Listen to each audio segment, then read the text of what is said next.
Hello everyone, welcome to T Jackson. आज इस video में लेके आई हुई पॉलिटी का टॉप 20 क्वेश्चन। ये पार्ट 1 है। इसी तरीके से सारे क्वेश्चन आप लोग को करवाती रहूँगी, पार्ट 1 पार्ट 2 सारे। तो आप लोग मेरे चैनल से जुड़ जाइए। आपके आने वाले एग्ज़ाम के लिए बहुत ही हेल्पफुल क्वेश्चन बनेंगे, जो एग्ज़ाम में पूछे जाते हैं क्वेश्चंस। तो आप लोग इस वीडियो में अंत तक बने रहिए।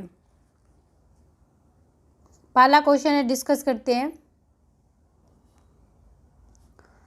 भारत की संविधान सभा गठित करने का आधार क्या था?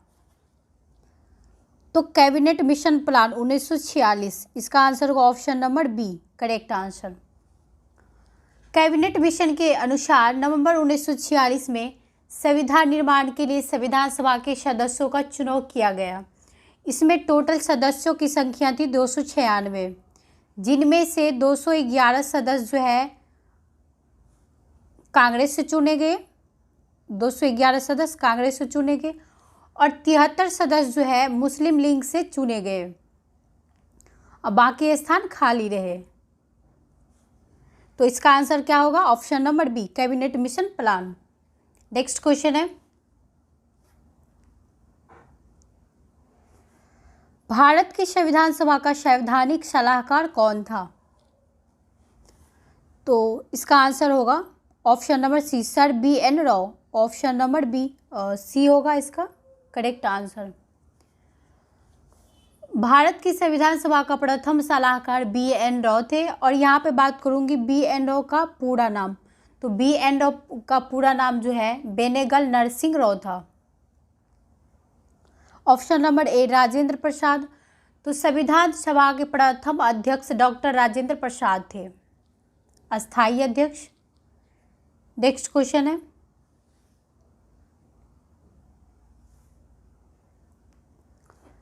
स्वतंत्र भारत की लोकसभा का पहला अध्यक्ष कौन था? तो जीवी मावलंकर था। ऑप्शन नंबर डी, स्वतंत्र भारत का लोकसभा का अध्यक्ष प्रथम जीवी मावलंकर थे। उसका पूरा नाम जो है गणेश वासुदेव मावलंकर है। तो ऑप्शन में गणेश वासुदेव मावलंकर भी आ जाए तो आप लोग टिक लगा लीजिएगा। यहीं पे बात करेंगे लोकसभा का प्रथम उपाध्यक्ष। तो लोकसभा का प्रथम उपाध्यक्ष का नाम था अनंत शयनम। नेक्स्ट क्वेश्चन है, भारतीय संविधान अपनाया गया था? तो 26 नवंबर 1949 को अपनाया गया था। ऑप्शन नंबर सी, भारतीय संविधान को 26 नवंबर 1949 को स्वीकार किया गया था, जिसका उल्लेख संविधान की प्रस्तावना से मिलता है, हम भारत के लोग। नेक्स्ट है,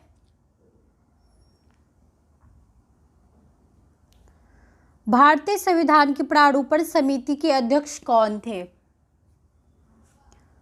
तो इसका आंसर होगा doctor BR Ambedkar. Option number A correct answer होगा। भारतीय संविधान की प्रारूप समिति के अध्यक्ष डॉक्टर BR अम्बेडकर थे।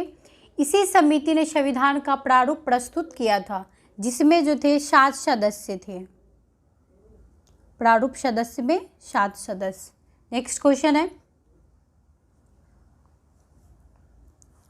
भारतीय संविधान में कितने अनुच्छेद थे, यानी कितने आर्टिकल्स थे? तो इसका आंसर होगा ऑप्शन नंबर ए, 395 आर्टिकल। यहाँ पे मैं बात करूँगी पहले की और वर्तमान की। जो 1950 से पहले कितने थे और वर्तमान में कितना है, यानी प्रेजेंट में। तो 1950 में आर्टिकल 395 थे। अब वर्तमान में जो है 450 हो गई है, AB ऐसे करके 450 आर्टिकल हो गई है। और पहले जो है भाग 22 थे, अब वर्तमान में भाग हो गई है 25, यानी 25 हो गई है। और अनुसूची की बात किया जाए तो अनुसूची पहले 8 थे, अब वर्तमान में जो अनुसूची 12 हो गई है। नेक्स्ट क्वेश्चन है, हमारे संविधान में राजनीति के निर्देशक सिद्धांत की अवधारणा कौन से संविधान से ली गई है? तो आयरलैंड से ली गई है। ऑप्शन नंबर डी, राजनीति के निर्देशक सिद्धांत जो है आयरलैंड से ली गई है। नेक्स्ट क्वेश्चन है, भारतीय संविधान ने सदृश केंद्र के साथ संघीय प्रणाली कहाँ से ली है? तो संघीय प्रणाली कनाडा से ली गई है। Option number B correct answer होगा। और यहाँ पे इसी मतलब कनाडा की विशेष जानकारी देख लीजिए क्या क्या चीज़ें ली गई है यहाँ से। तो कनाडा का संविधान ऐसे परिसंघ का उदाहरण है जिसमें केंद्र शक्तिशाली होते हैं और राज्यपाल की नियुक्ति केंद्र द्वारा की जाती है। ये विशेषता कनाडा से ली गई है। नेक्स्ट क्वेश्चन है, तो आप लोग यहाँ से याद रख सकते हैं। भारत में संपत्ति के अधिकार को अब माना जाता है। तो अब माना जाता है एक कानूनी अधिकार। ऑप्शन नंबर बी इसका करेक्ट आंसर होगा। भारत में संपत्ति के अधिकार को अब कानूनी अधिकार माना जाता है। ये पे बात करेंगे आर्टिकल नंबर। तो आर्टिकल नंबर 300 क के अनुसार कहा जाता है कि कोई व्यक्ति विधि के प्राधिकार के बिना अपनी संपत्ति से वंचित नहीं किया जाएगा। आप लोग यहाँ से आर्टिकल भी याद रख लीजिएगा, कई बार जो है एग्जाम में आर्टिकल भी पूछ दिए जाते हैं। आर्टिकल तो बहुत ज़्यादा इंपॉर्टेंट है, तो याद रखना पड़ेगा। नेक्स्ट क्वेश्चन है, निम्नलिखित में से कौन से अनुच्छेद में समता के अधिकार का प्रावधान किया गया है? तो आंसर होगा article number 14। Option number A right answer. यहाँ पे बात करेंगे आर्टिकल 14 से 18 द्वारा संविधान प्रत्येक व्यक्ति को समता का अधिकार प्रदान करता है और आर्टिकल 14 में जो है समता का समान नियम दिया गया है। नेक्स्ट क्वेश्चन है, भारत के राष्ट्रपति के पास आपात अधिकार है, यानी भारत के राष्ट्रपति के पास कितने प्रकार के आपातकाल है? तो इसके बारे में डिस्कस करते हैं। तो इसका आंसर होगा ऑप्शन नंबर डी। राष्ट्रपति के पास जो है 3 प्रकार के आपातकाल है। अब तीनों के बारे में डिस्कस कर लेते हैं। पहला है नेशनल इमरजेंसी। तो नेशनल इमरजेंसी जो है आर्टिकल नंबर 352 में है, ये पहला है। और दूसरा है, तो इसका कहता क्या है, तो प्रथम जो है युद्ध के समय आपात स्थिति में लागू कर सकता है राष्ट्रपति आपातकाल। दूसरा है स्टेट इमरजेंसी, आर्टिकल नंबर 356 है, बाह्य आक्रमण के समय कर सकता है। तीसरा है फाइनेंस इमरजेंसी। तो फाइनेंस इमरजेंसी जो है आर्टिकल नंबर 360 में है। तृतीय यानी शस्त्र विद्रोह के समय 44वें संविधान संशोधन के अधिनियम 1978 के पूर्व आंतरिक अशांति शब्द का आधार था। यहाँ से आप लोग याद रख लीजिएगा आर्टिकल नंबर सारे, ये बहुत इंपॉर्टेंट है, आर्टिकल पूछे जाते हैं क्वेश्चन में। नेशनल इमरजेंसी कितने नंबर आर्टिकल में है? तो 352 में है। और दूसरा हमारा है स्टेट इमरजेंसी। तो स्टेट इमरजेंसी जो है आर्टिकल नंबर 356 है। और तीसरा है फाइनेंस इमरजेंसी, आर्टिकल नंबर 360। तो उसको आप लोग याद रख लीजिएगा, बहुत इंपॉर्टेंट क्वेश्चन है। इस क्वेश्चन है, भारत के उपराष्ट्रपति के पद पर 2 बार कौन रहा है? तो इसका आंसर होगा doctor S Radhakrishnan. Option number A correct answer होगा। लगातार 2 बार उपराष्ट्रपति डॉक्टर सर्वपल्ली राधाकृष्णन है। पहली बार उसका टाइम पीरियड बता देती हूँ। तो टाइम पीरियड था 1952 से 1957। प्रथम बार का है ये 1957 है। और दूसरी बार जो है 1957 से 1962 तक उपराष्ट्रपति पद पे रहे।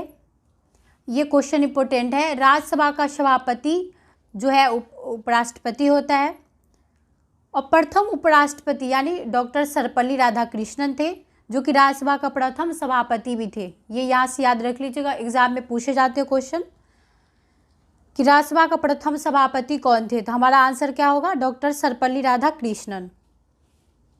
नेक्स्ट क्वेश्चन है, भारत के राष्ट्रपति द्वारा लोकसभा में एंग्लो इंडियन समुदाय में कितने सदस्यों को मनोनीत कर सकता है? तो 2 को कर सकता है। Option number A correct answer होगा।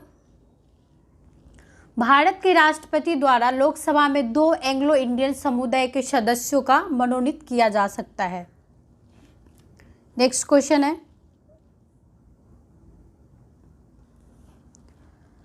भारत के महान न्यायवादी की नियुक्ति कौन करता है? तो पहले यहाँ पे ये बात करूँगी मैं, महान न्यायवादी, तो महान न्यायवादी जो है आर्टिकल नंबर 76 में है। यहाँ से ये याद रख लीजिए, बहुत इंपॉर्टेंट है ये आर्टिकल, एग्जाम में पूछे जाते हैं। महान न्यायवादी जो है आर्टिकल नंबर कितने नंबर में है? तो 76 में है। अब यहाँ पे बात करेंगे कि महान न्यायवादी की नियुक्ति करता कौन है? तो इसका आंसर होगा राष्ट्रपति। राष्ट्रपति नियुक्ति करता है, ऑप्शन नंबर डी। और महान न्यायवादी की योग्यता क्या होती है? तो इसके बारे में देख लीजिए। तो योग्यता होती है, भारत के महान न्यायवादी में यह योग्यता होनी चाहिए जो सर्वोच्च न्यायालय के न्यायाधीश में होती है। और इसका कार्यकाल, तो जब तक राष्ट्रपति चाहे तब तक रह सकता है। यहाँ पे बात करेंगे प्रथम महान न्यायवादी, तो सबसे पहले जो महान न्यायवादी थे वो MC सीतलवाड़ थे। ये भी इम्पोर्टेंट है, एग्ज़ाम में पूछे जाते हैं, आप लोग यहाँ से याद रख लीजिएगा। एग्ज़ाम में ये पूछे जाते हैं कि प्रथम महान न्यायवादी कौन थे? तो MC सीतलवाड़ थे। और वर्तमान के जो है KK वेणुगोपाल है। नेक्स्ट क्वेश्चन है हमारा, भारत के राष्ट्रपति द्वारा प्रख्यापति अध्यादेश को जो है पारित करने के लिए संसद को क्या समय दी जाती है? यानी कितने दिन का समय दी जाती है? तो 6 सप्ताह को दी जाती है। Option number B correct answer होगा। यहाँ पे बात करेंगे आर्टिकल नंबर, तो आर्टिकल नंबर 123, आर्टिकल नंबर 123 के अंतर्गत संसद की दोनों सदन सत्र में न हो तो राष्ट्रपति अध्यादेश जारी कर सकता है। नेक्स्ट क्वेश्चन है, राष्ट्रपति को अपना त्यागपत्र किसे प्रस्तुत करना होता है? राष्ट्रपति त्यागपत्र किसको देता है? तो इसका आंसर होगा ऑप्शन नंबर बी, राष्ट्रपति जो है त्यागपत्र उपराष्ट्रपति को देते हैं। ये पे बात करेंगे आर्टिकल नंबर 56। तो आर्टिकल नंबर 56 के अनुसार राष्ट्रपति अपने त्यागपत्र उपराष्ट्रपति को सौंप देता है। और यहाँ पे मैं बात करूँगी उपराष्ट्रपति के बारे में। तो आर्टिकल नंबर 67 के अनुसार उपराष्ट्रपति अपना त्यागपत्र राष्ट्रपति को सौंप सकता है। ये राष्ट्रपति का है और ये है उपराष्ट्रपति का। नेक्स्ट क्वेश्चन है,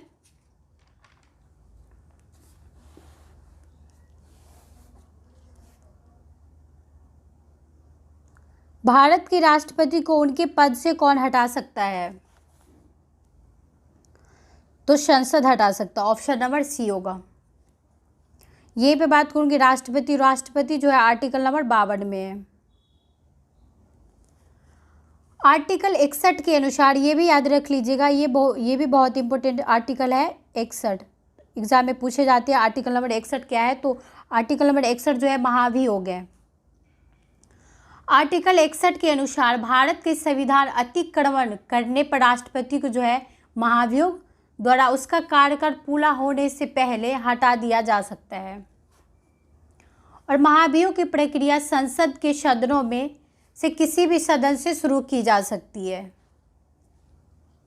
नेक्स्ट क्वेश्चन है, भारत के किस राज्य ने सबसे ज्यादा उप प्रधानमंत्री दिए हैं? तो गुजरात ने दिए, option number D correct answer होगा। यहाँ पे देखेंगे, सबका नेम भी देख लेते हैं। तो सरदार वल्लभ भाई पटेल थे, वो भी गुजरात के ही थे, जो कि उप प्रधानमंत्री बने थे। उसका टाइम पीरियड था 1947। और दूसरा है मोरारजी देसाई, वो भी गुजरात के ही थे, उसका भी टाइम पीरियड है 1967। और तीसरा है लाल कृष्ण आडवाणी, वो भी गुजरात के रहने वाले थे, उसका टाइम पीरियड है 2002। ये सब जो है उप प्रधानमंत्री रहे हैं। नेक्स्ट क्वेश्चन है, राज्यसभा का सदस्य बनने के लिए उम्मीदवार की नियुक्ति की न्यूनतम आयु होनी चाहिए। राज्यसभा सदस्य बनने के लिए न्यूनतम आयु कितनी होनी चाहिए? तो यहाँ पे देख लीजिए, इसका आंसर होगा 30 वर्ष। राज्यसभा के सदस्य बनने के लिए न्यूनतम आयु 30 वर्ष होनी चाहिए। यहीं पे बात करूंगी राज्यसभा, तो राज्यसभा जो है आर्टिकल नंबर 80 में है। राज्यसभा में अधिकतम सीटें जो है 250 है, मैक्सिमम सीटें 250 है, पर वर्तमान में जो है 245 सीटें मनोनीत की गई है। और यहीं पे मैं बात करूँगी लोकसभा के बारे में, तो लोकसभा है आर्टिकल नंबर 81 में, और लोकसभा के सदस्य बनने के लिए न्यूनतम आयु 25 वर्ष होनी चाहिए। नेक्स्ट है, वह प्रधानमंत्री कौन था जिसे संसद ने मतदान द्वारा अपदस्थ कर दिया था? तो इसका आंसर होगा BP Singh, option number C correct answer होगा। ये था आज पॉलिटी का टॉप 20 क्वेश्चन। अगर आप लोग मेरे चैनल पर नए हैं तो सब्सक्राइब कर लीजिए और बेल आइकन को प्रेस कर लीजिए, ताकि आप लोग के पास नोटिफिकेशन पहले पहुंच सके और आप लोग को हेल्प मिल सके। तो सब्सक्राइब कर लीजिए और इस वीडियो को ज़्यादा से ज़्यादा लाइक और शेयर कीजिए। Thank you so much.